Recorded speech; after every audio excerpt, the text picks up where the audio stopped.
क्या अगस्त 2026 में दुनिया सच में किसी बड़े विनाश की तरफ आगे बढ़ रही है? जब आप इंटरनेट खोलते हैं तो बड़े बड़े भविष्यवक्ता चीख चीख कर कह रहे हैं कि अगस्त में महायुद्ध होगा, अर्थव्यवस्था पूरी तरह डूब जाएगी और तबाही मचेगी। वहीं कुछ का कहना है कि आप रातों रात करोड़पति बन जाएंगे। लेकिन ठहरिए, क्या सच में ऐसा कुछ होने वाला है या फिर सिर्फ आपको डराकर व्यूज बटोरने का एक सनसनीखेज तरीका है? आज हम इस डर के पीछे का असली सच डिकोड करने वाले हैं। हम हवा हवाई बातें नहीं करेंगे, बल्कि उस लॉजिक और गणित को समझेंगे जिसके आधार पर भारत के शीर्ष भविष्यवक्ताओं ने ये भविष्यवाणियां की हैं। तो तैयार हो जाइए, क्योंकि ये वीडियो आपके सोचने का नजरिया बदलने वाला है। नमस्कार मित्रों, हमारी 10 एपिसोड वाली इस विशेष वेब सीरीज के पहले एपिसोड में आपका स्वागत है। इस सीरीज में हम अगस्त 2026 के लिए की गई भारत के टॉप 10 भविष्यवक्ताओं की भविष्यवाणियों का पर्दाफाश करेंगे। आज के इस पहले एपिसोड में हम किसी एक भविष्यवक्ता की बात नहीं करेंगे, बल्कि हम उस जड़ को समझेंगे जहां से ये सारी भविष्यवाणियां निकल रही हैं। हम बात करेंगे अगस्त 2026 की खगोलीय पृष्ठभूमि और ग्रहों के उस भयंकर कॉकटेल की जिसने पूरी दुनिया के ज्योतिषियों की नींद उड़ाई हुई है। मित्रों, सबसे पहले एक बात समझ लीजिए, कोई भी सच्चा भविष्यवक्ता हवा में तीर नहीं चलाता। वो आसमान में हो रही खगोलीय घटनाओं और ग्रहों की चाल का गणितीय विश्लेषण करते हैं। मेदिनी ज्योतिष, जिसे हम मुंडेन एस्ट्रोलॉजी भी कहते हैं, उसमें ग्रहों की स्थिति का सीधा असर देशों की अर्थव्यवस्था, युद्ध और शेयर बाजार पर देखा जाता है। और अगस्त 2026 में आसमान में जो ग्रहों की उठापटक हो रही है वो कोई आम बात नहीं है।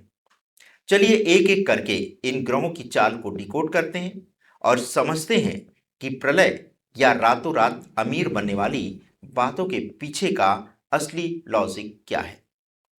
सबसे पहले बात करते हैं शनि की, जिसे कर्म और न्याय का देवता कहा जाता है।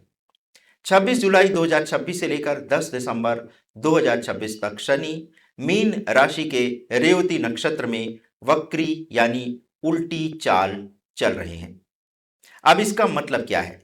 रेवती नक्षत्र हमारी 12 राशियों के चक्र का बिल्कुल आखिरी नक्षत्र है। जब शनि यहां उल्टी चाल चलते हैं तो इसका सीधा मतलब होता है क्लोजर, यानी पुराने हिसाब किताब का चुकता करना। भविष्यवक्ता जो ये कह रहे हैं कि अर्थव्यवस्था क्रैश होगी या बड़े बड़े नेता जेल जाएंगे, उसका लॉजिक यही है। शनि पुराने वित्तीय मामलों, फंदे में फंसी कूटनीतिक संधियों और छिपे हुए घोटालों को बाहर निकालकर उनका न्याय करेगा। जिन कंपनियों या देशों की नींव झूठ पर टिकी है, वो इस समय ताश के पत्तों की तरह ढह सकते हैं। इसलिए आपको डरने की जरूरत नहीं है, बस अपने पैसों को लेकर अनुशासन में रहने की जरूरत है। अब आते हैं दूसरे सबसे बड़े खिलाड़ी राहु पर। राहु यानी भ्रम, टेक्नोलॉजी और अचानक होने वाले बदलाव। 1 और 2 अगस्त 2026 के आसपास राहु कुंभ राशि से मंगल के स्वामित्व वाले धनिष्ठा नक्षत्र में प्रवेश कर रहा है। धनिष्ठा नक्षत्र महत्वाकांक्षा, अचानक लाभ, रक्षा गतिविधियों और नई टेक्नोलॉजी का कारक है। अब जब राहु जैसा मायावी ग्रह मंगल के नक्षत्र में जाता है तो इंसान के अंदर रिस्क लेने की क्षमता बहुत ज्यादा बढ़ जाती है। यही कारण है कि ज्योतिषी कह रहे हैं कि शेयर बाजार में अचानक भयंकर उछाल या गिरावट आ सकती है।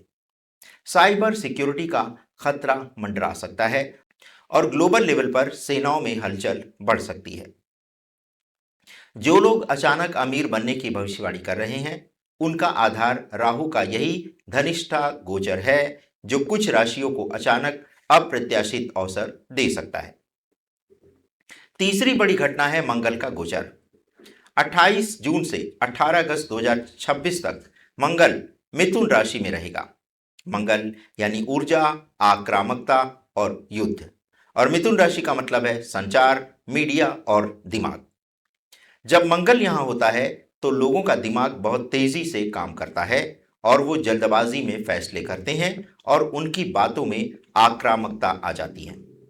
इसी लॉजिक को पकड़कर भविष्यवक्ताओं ने वैश्विक कूटनीति में उग्रता और देशों के बीच तीखी बयानबाजी या युद्ध जैसी स्थिति की भविष्यवाणी की है। नेता बिना सोचे समझे ऐसे बयान दे सकते हैं जिससे अंतर्राष्ट्रीय तनाव बढ़ सकता है। इसके साथ ही 15 जुलाई से 12 अगस्त 2026 तक ज्ञान और भाग्य के ग्रह गुरु बृहस्पति कर्क राशि में सूर्य के बहुत करीब आ जाएंगे, यानी अस्त हो जाएंगे। गुरु का अस्त होना मतलब दुनिया भर में विकास की रफ्तार का थोड़ा धीमा पड़ जाना।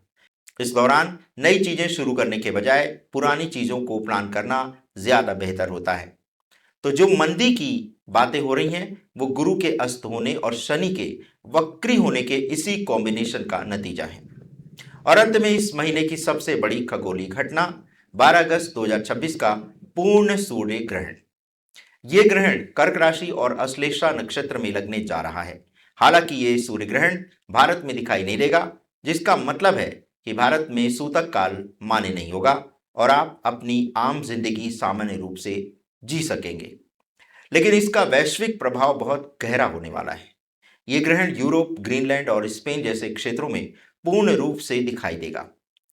ज्योतिष में आश्लेषा नक्षत्र को रहस्य, गहरी भावनाओं और सत्ता के पुनर्गठन का प्रतीक माना जाता है।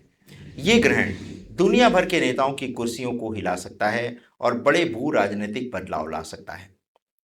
तो मित्रों, निष्कर्ष क्या निकलता है? क्या ये भविष्यवाणियां सिर्फ सनसनी फैलाने के लिए हैं? देखिए, सनसनीखेज वो शब्द है जिसका इस्तेमाल मीडिया या इंटरनेट पर किया जा रहा है, जैसे विश्व युद्ध, प्रलय या रातों रात करोड़पति बनने की बात हो। लेकिन इनके पीछे का जो ज्योतिषी सत्य है वो बहुत ही तार्किक और वैज्ञानिक है। ये सारे ग्रह मिलकर मानव मानस में एक भारी तनाव या स्ट्रेस पैदा कर रहे हैं। जब पूरी दुनिया के इंसान एक साथ तनाव में आते हैं तो वो अर्थव्यवस्था में पैनिक सेलिंग करते हैं। देशों के नेता अपनी सत्ता बचाने के लिए युद्ध की धमकियां देते हैं और व्यक्तिगत रिश्तों में दरारें आने लगती हैं। ग्रह कोई जादू नहीं कर रहे हैं, वो बस हमारे व्यवहार को ट्रिगर कर रहे हैं। अगस्त 2026 किसी प्रलय का महीना नहीं है, बल्कि ये एक कार्मिक चेक पॉइंट है। जो लोग अनुशासन में रहेंगे, जो देश अपनी अर्थव्यवस्था को संभाल कर चलेंगे, वो इस महीने से बहुत मजबूत होकर निकलेंगे। तो आज के इस एपिसोड में हमने इस पूरी कहानी का बेस समझ लिया है। अगले एपिसोड यानी दूसरे एपिसोड में हम भारत के सबसे कम उम्र के और सबसे प्रसिद्ध भविष्यवक्ता अभिज्ञ आनंद की अगस्त 2026 की भविष्यवाणी डिकोड करेंगे। उन्होंने 2026 में 1971 जैसे हालात बनने और एआई विद्रोह की बात कही है। क्या उनका लॉजिक सत्य है? जानने के लिए अगले एपिसोड को देखना मत भूलिएगा। तब तक के लिए रहिए जागरूक, डरिए मत और सही जानकारी पर भरोसा कीजिए और सब्सक्राइब कीजिए अखंड मंथन। धन्यवाद। नमस्कार।